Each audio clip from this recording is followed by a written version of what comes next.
আল্লাহ পাকের শুকর আদায় করা, এটা এত বড় একটা গুণ যাকে আল্লাহ রাব্বুল আলামিন কৃতজ্ঞতা স্বীকারকারী অন্তর দিয়েছেন। সে হচ্ছে পৃথিবীর ধনী মানুষ। চলতে ফিরতে উঠতে বসতে সবসময় আমরা আল্লাহ পাকের নিয়ামতগুলো স্মরণ করব এবং সবসময় বলতে থাকবো আলহামদুলিল্লাহ, বলতে থাকবো আলহামদুলিল্লাহ। আল্লাহুম্মা লাকাল হামদ হামদান কাসীরান তাইয়িবান মুবারাকান ফীহি কামা ইয়ানবাগী লিজালালি ওয়াজহিক ওয়া আযীমি সুলতানিক। আল্লাহ পাকের শুকরিয়া যে যত বেশি আদায় করবে, আল্লাহ পাক বলেছেন লা ইন শাকারতুম লা আযীদান্নাকুম, তোমরা আমার শুকরিয়া আদায় করো আমি তোমাদের প্রতি আমার নিয়ামতকে বাড়াই দিব। ওয়া লা ইন কাফারতুম ইন্না আযাবি লাশাদীদ, তোমরা যদি আমার অকৃতজ্ঞ হও জেনে রাখো আমার আযাব বড়ই কঠিন। তো উস্তাদগণ লিখেছেন একজন তালেবে ইলমের অবশ্যই শুকর গুজার অন্তর থাকতে হবে। আমাদের উলামায়ে কেরাম করে কথাটা বারবার বলেন যে কলবুন শাকির, শুকর গুজার কৃতজ্ঞতা স্বীকারকারী একটা অন্তর থাকতে হবে। সবসময় চিন্তা করব আমাকে আল্লাহ কি দিয়েছেন, এটা চিন্তা করব না আমাকে আল্লাহ কি দেন নাই। আল্লাহ পাক আমাকে সুস্থ রেখেছেন, নিরাপত্তা দিয়েছেন, আমি খাচ্ছি পান করছি, এই যে নিয়ামত আল্লাহ পাকের যে অগণিত নিয়ামত, এটাকে স্মরণ করা এবং সে অনুযায়ী শুকরিয়া আদায় করা। আল্লাহ পাক সবাইকে শুকরিয়া আদায় করার তৌফিক দান করেন। এই যে চারটা ওজিফার কথা বলা হচ্ছে, এটা কিন্তু থানভীর রহমতুল্লাহি আলাইহি তার যে খলিফা ডক্টর আব্দুল হাই মোহাম্মদ আরেফি রহমতুল্লাহি আলাইহি তাকে দিয়েছিলেন, তিনি তার ছাত্রদেরকে দিয়েছিলেন। এটা আপনারা তাসাউফ আত্মশুদ্ধি বইয়ের মধ্যে পাবেন। তো দ্বিতীয় এখানে যে বিষয়টা বলা হয়েছে সেটা হলো সবর করা। জ্ঞান অর্জন করতে হলেও সবর করতে হবে, আল্লাহকে পেতে হলেও সবর করতে হবে, দাওয়াত ও তাবলীগেও সফর করতে হবে, জিহাদের মাঠেও সবর করতে হবে। আমাদের ব্যক্তি জীবনে সবর থাকে, পারিবারিক জীবনে সবর, ব্যবসায় সবর, চাকরিতে সবর। যেটাই আমার মর্জির খেলাফ হচ্ছে তখনই সবর করতে হয়। আর এটা একটু কঠিন, এই কারণে আল্লাহ রাব্বুল আলামিন সবরের সাথে মাইয়াতের ঘোষণা দিয়েছেন। যে ব্যক্তি সবর করবে আল্লাহ তার সাথে থাকবেন ইনশাআল্লাহ। এই জন্য আল্লাহ পাক বলেছেন ইন্নাল্লাহা মাআস সাবিরিন, সবরকারীদের সাথে আল্লাহ পাক আছেন। এটা কঠিন, এই কারণে যখন মর্জির খেলাফ কোনো কিছু হবে তখন আমাদের আলেমগণ বলেন সবসময় পড়তে থাকা যে ইন্না লিল্লাহি ওয়া ইন্না ইলাইহি রাজিউন। এটা মাইয়াতের সাথে খাস দোয়া নয়, এটা শুধু মৃত্যুর সাথে খাস কোনো দোয়া নয়, এটা যখনই সবরের হালত আসবে তখনই পড়তে হয় ইন্না লিল্লাহি ওয়া ইন্না ইলাইহি রাজিউন। কারণ উলাইকা আলাইহিম সালাওয়াতুম মির রাব্বিহিম ওয়া রাহমা ওয়া উলাইকা হুমুল মুহতাদুন, এটা হেদায়েত পাওয়ার মাধ্যমও বটে এবং তাদের সাথে আল্লাহ পাকের রহমত আছে। তো শুকরগুজার অন্তর এবং সবরকারী অন্তর আল্লাহ পাক সবাইকে নসিব করেন, আমিন। 3 নম্বরে উস্তাদগণ বলেছেন তওবা, বেশি বেশি তওবা করতে বলা হয়েছে। চলতে ফিরতে উঠতে বসতে সবসময় আমরা আস্তাগফিরুল্লাহ ওয়া আতুবু ইলাইহি পড়ার অভ্যাস করি। যে যত বেশি তওবা করবে তার হৃদয় তত পরিচ্ছন্ন হবে, গুনাহ মাফ হবে। পরিচ্ছন্ন কলবের মধ্যেই আল্লাহ পাকের নূর এবং মারিফত নাজিল হবে ইনশাআল্লাহ। অপরিচ্ছন্ন কলবের মধ্যে কিন্তু আল্লাহর নূর নাজিল হয় না। তাই উলামায়ে কেরাম বারবার অন্তত দিনে 100 বার আস্তাগফিরুল্লাহ ওয়া আতুবু ইলাইহি পড়তে বলেন। আল্লাহ পাক আমাদের সবাইকে পড়ার তৌফিক দান করেন।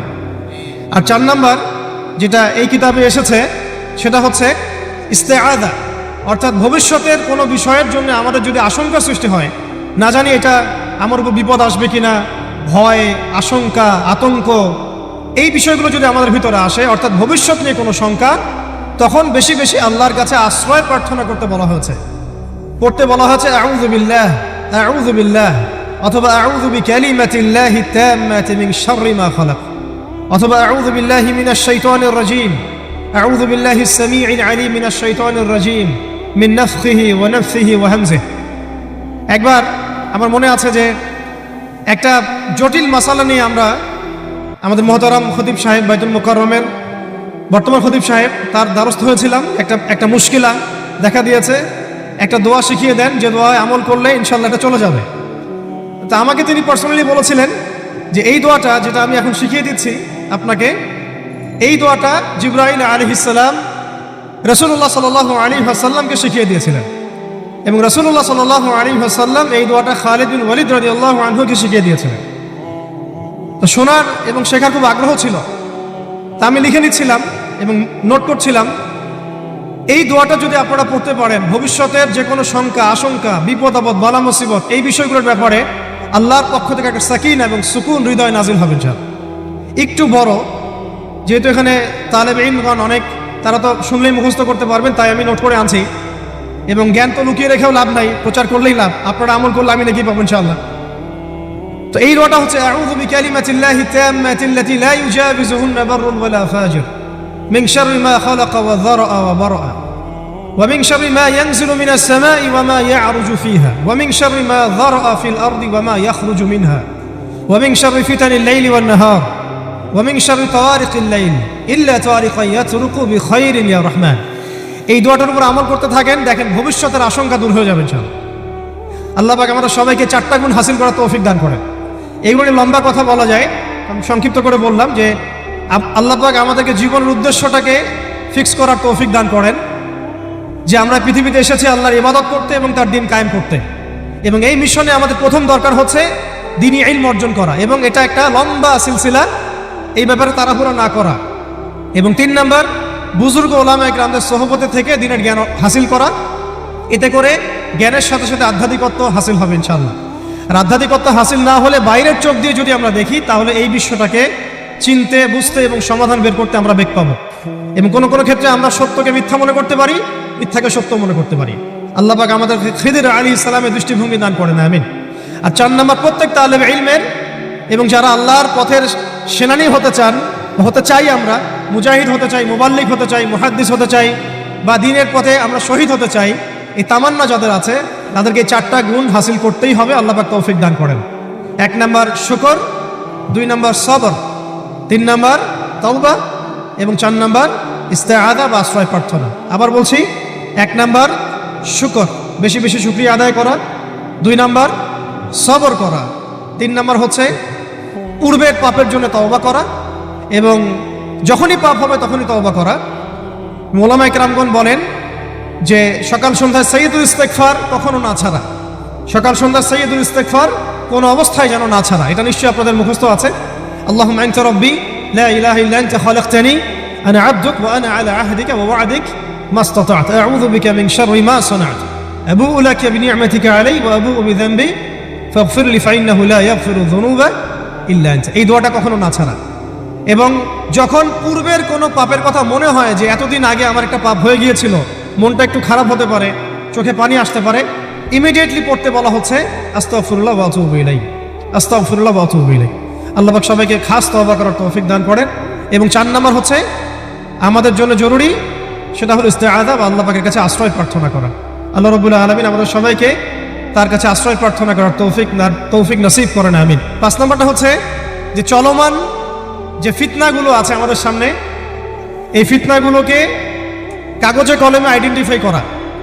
আমি সহজ করে দিই আপনাদের জন্য। আমাদের সামনে ফিতনাগুলো কয়েকটা ক্ষেত্রে বিভক্ত। একটা হচ্ছে ব্যক্তিগত ক্ষেত্রে ফিতনা, একটা হলো আমাদের শিক্ষা ক্ষেত্রের ফিতনা, একটা হলো আমাদের অর্থনৈতিক ক্ষেত্রের ফিতনা, একটা হলো সাংস্কৃতিক ক্ষেত্রের ফিতনা, একটা পারিবারিক ক্ষেত্রে এবং একটা রাষ্ট্রীয় ক্ষেত্রে, এবং এর চেয়ে বড় পরিসরে আছে বৈশ্বিক ক্ষেত্রে কিছু ফিতনা।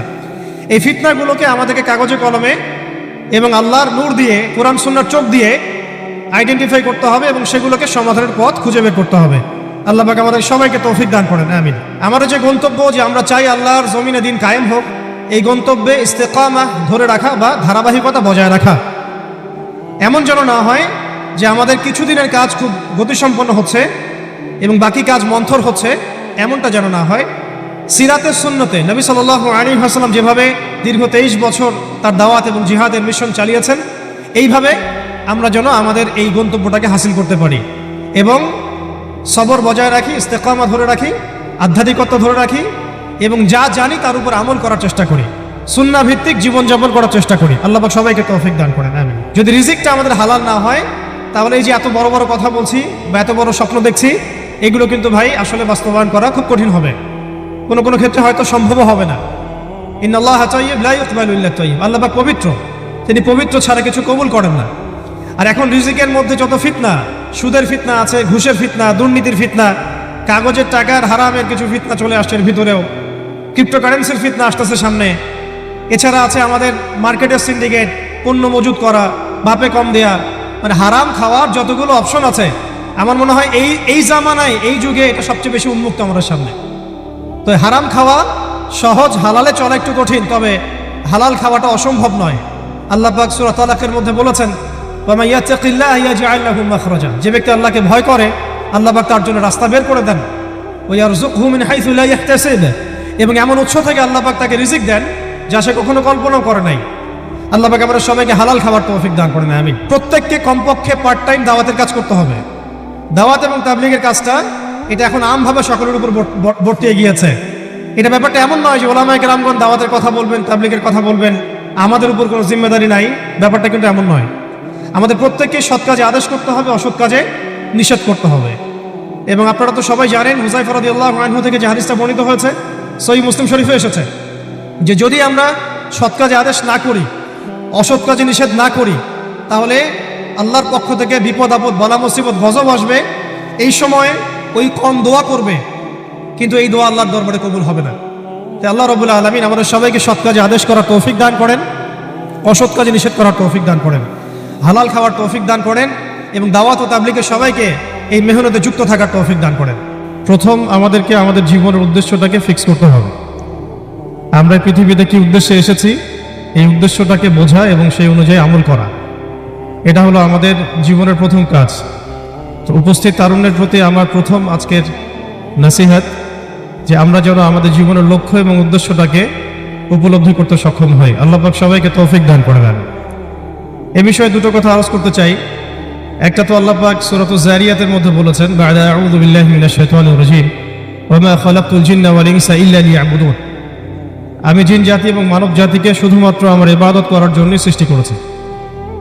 তো এখান থেকে আমরা বুঝতে পারছি যে এই পৃথিবীতে আল্লাহ পাক আমাদেরকে পাঠিয়েছেন শুধুমাত্র তার ইবাদত করার জন্যই।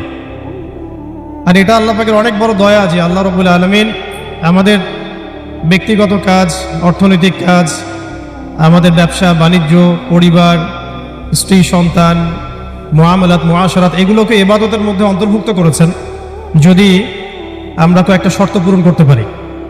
কাজগুলো যদি আল্লাহ পাকের সন্তুষ্টির জন্য হয় এবং রাসূল সাল্লাল্লাহু আলাইহি ওয়াসাল্লামের তরিকা মোতাবেক হয়, এবং রিজিক যদি হালাল হয়, ইনশাআল্লাহ তাআলা স্ত্রীর মুখে অন্ন তুলে দেওয়াও নেকির কাজ বলে গণ্য হবে ইনশাআল্লাহ। তো এই পৃথিবীতে এসেছি আমরা দুটো উদ্দেশ্য নিয়ে। একটা হলো আল্লাহ রাব্বুল আলামিনের ইবাদত করা, যেমনটা আমরা বললাম, ওয়া মা খালাকতুল জিন্না ওয়াল ইনসা ইল্লা লিয়াবুদুন। আরেকটা উদ্দেশ্য আছে আমাদের পৃথিবীতে আসার, সেটা হচ্ছে আল্লাহ রাব্বুল আলামিনের জমিনে আল্লাহ পাকের দ্বীনটাকে কায়েম করা বা বাস্তবায়ন করার চেষ্টা করা। এই ব্যাপারে আল্লাহ পাক আমাদেরকে স্পষ্ট আদেশ দিয়েছেন। সূরা আল ইমরানেও বলেছেন, কুনতুম খায়রা উম্মাহ উখরিজাত লিন-নাস তা'মুরুনা বিল মা'রুফ ওয়া তানহাউনা 'আনিল মুনকার ওয়া তু'মিনুনা বিল্লাহ।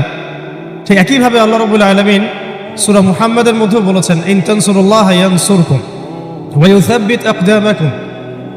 তোমরা যদি আল্লাহর দ্বীনকে সাহায্য করো, আল্লাহকে সাহায্য করো, তাহলে আল্লাহ পাকও তোমাদেরকে সাহায্য করবেন। ওয়া ইউসাব্বিত আকদামাকুম, তোমাদের পা আল্লাহ পাক শক্ত করে রাখবেন। আর ওয়া ইন তাতাওয়াল্লাউ ইয়াস্তাবদিল কওমান গায়রাকুম, আর তোমরা যদি মুখ ফিরিয়ে নাও, পৃষ্ঠ প্রদর্শন করো, তাহলে জেনে রেখো আল্লাহ পাক অন্য কওমকে তোমাদের স্থলাভিষিক্ত করবেন এবং তারা তোমাদের মতো হবে না। এই আয়াতগুলো থেকে আমরা বুঝতে পারছি যে আল্লাহ রাব্বুল আলামিনের জমিনে তার দ্বীন কায়েম করা, তার দ্বীনের সহযোগী হওয়া, দ্বীন ইকামতে দ্বীনের কাজ করা, দ্বীন প্রতিষ্ঠার জন্য কাজ করা, এটা আমাদের পৃথিবীতে আসার অন্যতম একটা উদ্দেশ্য।